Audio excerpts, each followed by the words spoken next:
On va faire un autre exercice dans lequel on doit résoudre une équation. On va faire le numéro 3.5 des notes de cours. Au numéro 3.5, nous avons une poutre de 10 mètres de longueur qui est appuyée sur un seul appui. Ici, l'appui il est représenté grâce à un triangle ici. Et sur cette poutre-là, on a trois poids. On a un poids de 150 newtons, un poids de 75 newtons et un poids de 50 newtons. La poutre est en équilibre, ça veut dire qu'elle ne bouge pas, et on nous demande de trouver la variable x pour que la poutre soit en équilibre. Donc, on doit trouver d'abord la variable x et également toutes les dimensions manquantes, donc la dimension ici 3x, la dimension x ici, et la dimension ici 10 moins 3x qui correspond à la distance de notre poids de 50 newtons ici par rapport à l'appui. L'équation pour que la poutre soit en équilibre, c'est cette équation-là ici. On doit donc résoudre cette équation-là et isoler la variable x. Et la dimension x qu'on va trouver, ça va être la dimension x ici pour que le système soit en équilibre. Donc, tout d'abord, je vais réécrire cette équation-là. On a 150 multiplié par 3x qui est égal à 75x plus 50, entre parenthèses, 10 moins 3x. Donc, avant de commencer à résoudre cette équation-là, on va la simplifier. Cette équation-là peut être simplifiée. Tout d'abord, on va faire la distributivité. Donc, on va multiplier 150 par 3x, ce qui va nous donner 450 fois x. Et du côté droit, on va distribuer notre 50x ici dans notre parenthèse. Donc, on va faire 50 fois 10 et on va également faire 50 moins 3x. Donc, on va avoir 75x plus 50 fois 10 qui nous donne 500. Et on va faire 50 multiplié par moins 3x qui va nous donner moins 150x. Ensuite, grâce à la commutativité, puisqu'on a trois termes qui s'additionnent et qui se soustraient, on peut changer l'ordre dans notre fonction ici. Donc, on va avoir 450, x qui est égal à 75x moins 150x plus 500. Et là, on va additionner 75x par moins 150x, puisque nos deux termes ici, ils ont la même partie variable. On peut les additionner ensemble. Donc, on va avoir 450x qui est égal à 50 moins 150x. Donc, on va avoir moins 75x plus 500. Et là, on cherche à isoler la variable x. Donc, ce qu'on va faire, on va envoyer chacun des termes qui ont comme partie variable x, on va l'envoyer d'un côté de l'équation. Et tous les termes qui n'ont pas de partie variable x, on va les envoyer du côté droit de l'équation.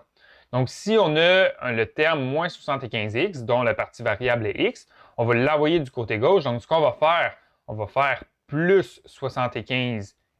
Donc, puisqu'on fait une opération du côté droit de l'équation, on doit faire la même chose du côté gauche de l'équation. On va faire plus 75x. Donc, on va donc avoir 525x qui est égal à 500. Et finalement, ici, on a 525x. Ce qu'on cherche à isoler, c'est x. Donc, on va diviser ce terme-là par 525. Et puisqu'on divise la partie gauche de l'équation par 525, on va diviser également le côté droit par 525. On va donc avoir ici x qui est égal à 500 divisé par 525. Et là, on va chercher à simplifier ce terme-là. Donc, pour le simplifier, on va le décomposer en plusieurs facteurs. Donc, premièrement, 500, c'est 5 fois 100. Et au dénominateur ici, 525, c'est 5 fois 105. Et 100 et 105 peuvent encore être décomposés.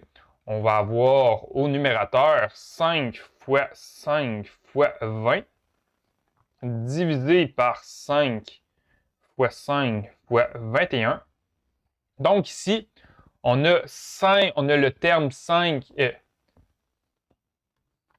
Donc, ici, on a le produit 5 au numérateur qui peut être annulé avec le produit 5 du dénominateur et on a un autre produit 5 qui peut être annulé avec le produit 5 ici du dénominateur. Et ici, 20 et 21, ils n'ont pas d'autres facteurs communs, donc on ne peut pas les simplifier davantage. Donc, le résultat ici, la variable x, c'est égal à 20 sur 21. Donc, on doit trouver les trois dimensions suivantes. On doit premièrement trouver la variable x qui correspond à cette dimension-là ici. Donc, on va avoir x qui est égal à 20 sur 21. Donc, si on l'écrit en termes de nombre décimal, c'est environ égal à 0,95. Et les unités, c'est important d'indiquer les unités. Nos unités, ce sont des mètres. Nos longueurs ici, ce sont des mètres. Donc, ça va être des mètres. Ensuite, on veut trouver la dimension. Ici. Donc, la distance entre le poids de 150 newtons avec notre appui, qui est d'une longueur de 3x. Donc, on va faire 3 fois x. 3x, c'est égal à 3 fois 20 sur 21. Et ceux qui ont le calcul ça, c'est environ égal à 2,86 mètres. Et on veut aussi trouver la distance 10 moins 3x. Et 10 moins 3x, c'est cette longueur-là ici. Puisque la longueur de notre poutre est de 10 mètres, et on sait que cette portion-là ici, elle est de 3x. Donc, la distance ici est de 10 moins 3x. On va faire 10 moins 3x. On va donc faire 10 moins cette longueur-là ici. Et on va obtenir, ça, c'est environ égal à 7,14 mètres. Donc, ça ici, ce sont les trois dimensions qu'on cherchait ici.